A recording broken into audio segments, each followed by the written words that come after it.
विश्वकर्मा भाई बहनों के सम्मान में कविता पढ़ रहा हूँ। इसका शीर्षक है बेघर। दुनिया में करोड़ों घर हैं, दुनिया में करोड़ों घर हैं, फिर भी करोड़ों बेघर हैं।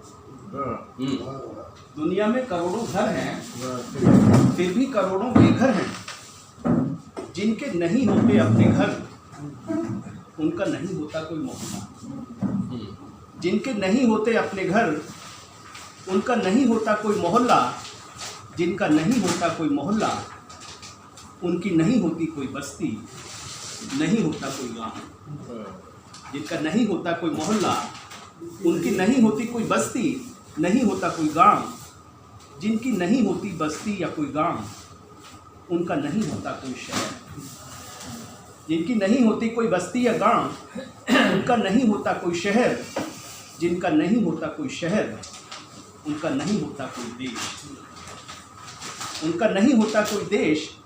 जिनका नहीं होता कोई देश, उनका नहीं होता कोई पर्व या त्योहार। जिनका नहीं होता कोई देश, उनका नहीं होता कोई पर्व या त्योहार। वे नहीं मना पाते कोई भी उत्सव। वे नहीं मना पाते कोई भी उत्सव, नहीं पका पाते कोई खास पकवान। वे नहीं मना पाते कोई भी उत्सव, नहीं पका पाते कोई खास पकवान। उनकी स्मृतियों में नहीं उतरता कोई खास रंग। उनकी स्मृतियों में नहीं उतरता कोई खास रंग, नहीं तैरती हवा में कोई परिचित गंध। उनकी स्मृतियों में नहीं उतरता कोई खास रंग, नहीं तैरती हवा में कोई परिचित गंध। शायद वे इस दुनिया में होकर भी, शायद वे इस दुनिया में होकर भी इस दुनिया के नहीं होते। इस दुनिया के होकर भी इस दुनिया के नहीं होते। और सुनाना है?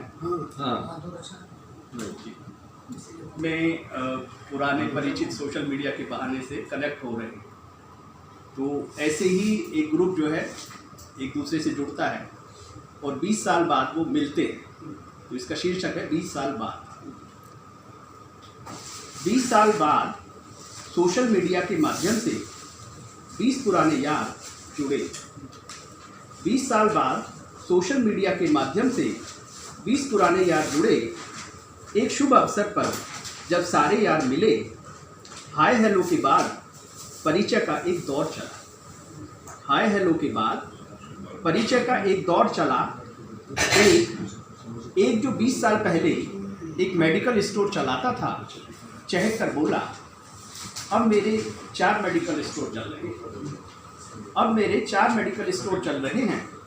दूसरा जो बच्चों को ट्यूशन पढ़ाता था, गर्व के साथ बोला, अब मैं बच्चों को ऑनलाइन भी पढ़ाता हूँ। अब मैं बच्चों को ऑनलाइन भी पढ़ाता हूँ। तीसरा जो बच्चों के खिलौने बेचा करता था, आवाज़ को भारी करते हुए बोला, अब मैं ठेकेदार बन गया। अब मैं ठेकेदार बन गया हूँ, 20-20 लाख के ठेके लेता हूँ। चौथा जो फर्नीचर ढोया करता था, रेस्तरां के शानदार सोफे पर हाथ फिराते हुए बोला, मेरा फर्नीचर का शोरूम है। कमोबेश इसी तरह सभी ने अपना परिचय दिया। कमोबेश इसी तरह सभी ने अपना परिचय दिया। अपना परिचय देकर और दूसरों का जानकर सबके चेहरे दर्द से दहक रहे थे। अपना परिचय देकर और दूसरों का जानकर सबके चेहरे दर्द से दहक रहे थे। अंत में उससे भी उसका परिचय पूछा गया। वह शर्म और संकोच से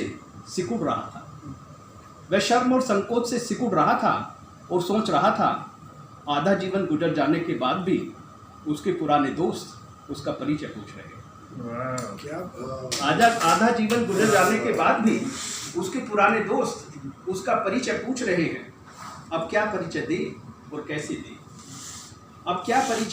कैसे दे? उसे कुछ खास समझ में नहीं आया। उसके मुख से सिर्फ यही निकला, मेरा परिचय यही है दोस्तों, मैं आप जैसे बड़े लोगों का दोस्त हूँ। क्या बात मेरा है। परिचय यही है दोस्तों। मैं आप जैसे बड़े लोगों का दोस्त हूँ। उसका परिचय सुनकर दोस्त कुछ बुदबुदाने लगे, कुछ फुसफुसाने लगे।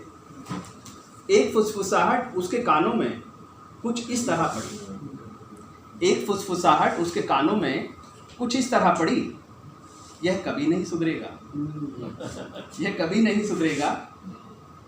इसका तो हमेशा से यही रवैया रहा है, इसका तो हमेशा से यही रवैया रहा है।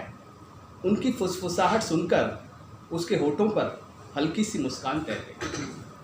उनकी फुसफुसाहट सुनकर उसके होठों पर हल्की सी मुस्कान तैर गई।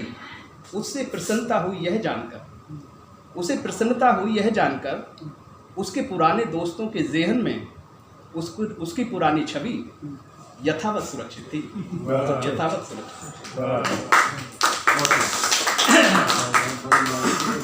मैं माफ़ी चाहूँगा, मुझे हलाल से